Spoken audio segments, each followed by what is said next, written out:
YouTube, Jordan here with a long overdue update on what's been happening with my 85 Buick Regal that you've seen on my channel. Now, to get anybody up to speed who's new to my channel or people who just don't care and need to be told again, I have an 85 Buick Regal with what used to have this motor in it that I built for it when the V6 exploded. This motor is a 76 Buick 350 out of a 76 Buick Century that was turned into a race car. I plucked the motor out of it from a guy off Craigslist. It's got an intake off of 75, if I remember the casting numbers right. And long story short, the motor ran great, it broke in great, everything like that, but it had an oil pressure problem on the initial break-in. I thought nothing of it. I thought I just had a bad oil pressure gauge, you know, that cheap Chinese crap they sell now. But it just turned out that the motor didn't like not having oil pressure. Even though I fixed it very shortly after. The engine maybe only had about a half hour on there. I fixed it.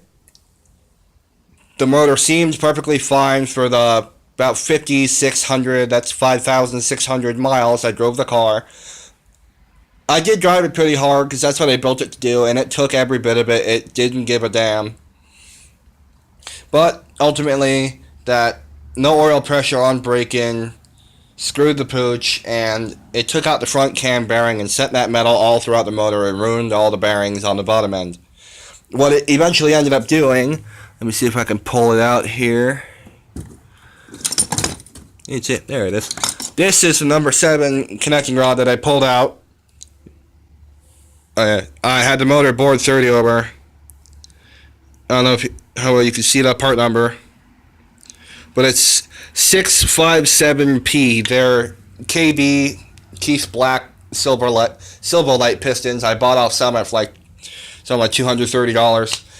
Anyway, what happened is the front cam bearing got shredded, and it sent the metal all throughout the motor, and ended up spinning the bearing in the number 7 rod. And I think number 7 and number 3 got the worst of it, because number 7 spun, and then number 3 ended up looking like the surface of frickin' Mars. Like, look at that shit. That is terrible. And surprisingly, the journal on number 3 on the crank is not nearly as bad as what number 7 was. Which kind of confuses me, but whatever. What's done is done. So, yeah, basically this engine's out of commission for the time being. Camera's a little dirty there. Focus, you whore. Screw you. Anyway, yeah, this motor's out of commission for right now. It was basically, to give you a little bit of history on this motor, what was done to it, it's just basically 30 over, new pistons, 268 comp cam, new HI distributor from TA Performance. I got that new all steel, I think it's made out of one piece, I don't see any rubber in there, harmonic balancer, which is fucking $240. And I got a chrome bolt kit from a place on the internet.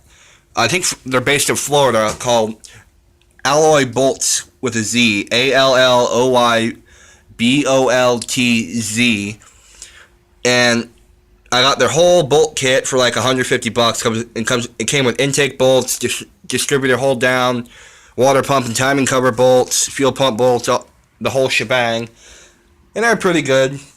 Some people gave them bad reviews because their bolts snap, but you gotta follow the damn directions.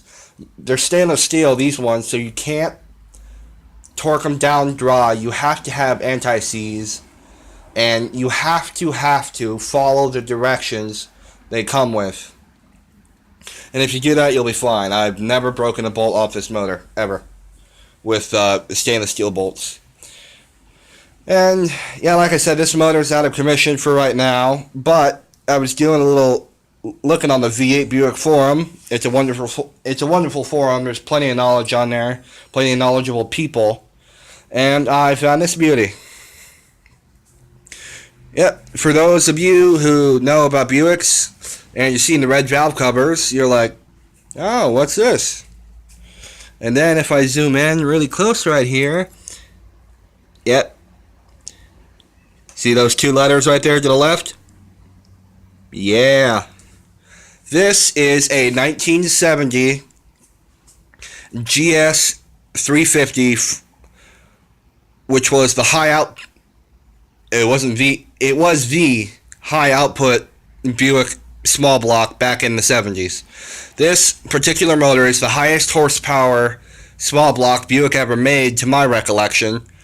It was rated at 315 horsepower and 410 foot-pounds, and it was rated at 10 and a quarter to 1 compression. That's 10.25 to 1 for compression. Now, I got this motor for a freaking steal. I ain't gonna say what I spent on it, but I will tell you, I got the motor for about half of what it's worth. Yes, I know the air cleaner isn't the Ram Air GS350 air cleaner. I actually bought this off eBay. I caught this just as the auction was ending on eBay, and I swooped it up because I was gonna put it on the blue motor because I like the look of these big old factory air cleaners. But I just wound up finding this thing about a week after I got that, and an 800 CFM quadjet I have over there that I'm going to end up putting on this motor. Now, this motor, I believe, has sat for the better part of 30 years in the guy's basement that I bought it from. But I also do believe it was given a slight shade tree mechanic rebuild, if you will. It was probably re-ringed, re-bearinged, and re-gasketed sometime in the mid to late 1980s. I know that because I have taken apart. I've found way more corn in there than there should be. Yes, I said corn. And it's got an aftermarket, actual rebuildable. You can take this apart and get a new diaphragm in there. Corridor fuel pump from back in the day, and it had Clevite 77 bearings. The particular model of those bearings isn't made anymore. And it had aftermarket 40,000 head gaskets. These from the factory had 20,000 steel head gaskets, if I remember correctly. And it came with this quadrijet on it, which in and of itself is a good carburetor. But it's actually for a 7455, so it's got too much idle air in order to run on the 350 well. Mustang.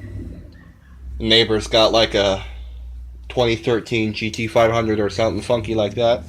Anyway, I'm basically just gonna rebuild this motor, just re-ring it again.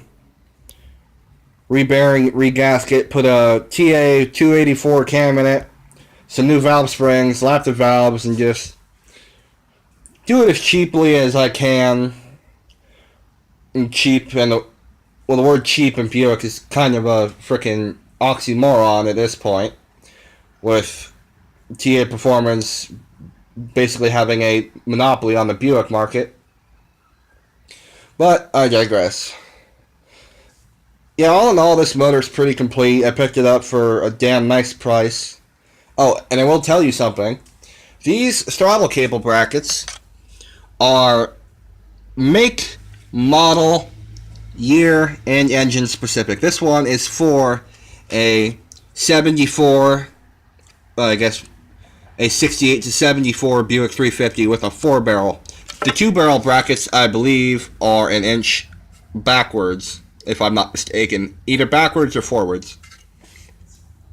And this was a bitch to find. I got it off a very nice member from the V8 Buick forum, which if you are into Buicks or just cool muscle cars that haul ass, you should join the forum. There's a plethora of knowledge on there. It's a lot of great people, and just all around a fun time. Now, I think I'm running out of space here on my phone. Just wanted to give a quick update on the future of the Regal and what that all may entail.